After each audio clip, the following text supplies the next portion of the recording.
الحركة الوطنية لدعم القيادة السياسية، ولأن شعارنا أفعالا وليست أقوال، سنعرض لكم إنجازات على أرض الواقع.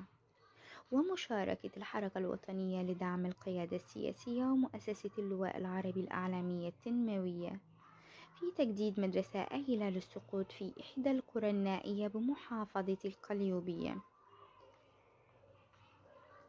كتبت دكتورة زينب أكنيز: أزمة وحل.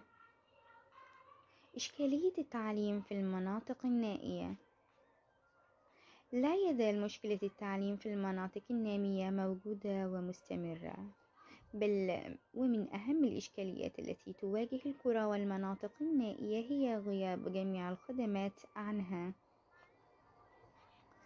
مدرسة ابتدائي متهالكة لا تصلح لتعليم جيل واع ومتحضر، وكان لها القرار بالهدم منذ 8 سنوات ولم ينفذ، فهي خارج نظر المسؤولين ولم يعيرها أحد اهتمام لمعرفة الوضع، وبقى الحال على ما هو عليه منذ سنوات إلى أن جاء الفرج من عند الله على أهل القرية.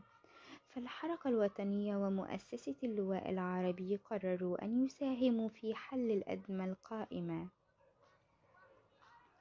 وكان ذلك بمحافظة القليوبية، حيث توجه معالي الدكتور الجنرال أحمد طلبة رئيس الحركة الوطنية لدعم القيادة السياسية ورئيس مجلس إدارة مؤسسة اللواء العربي الإعلامية التنموية وجريدة اللواء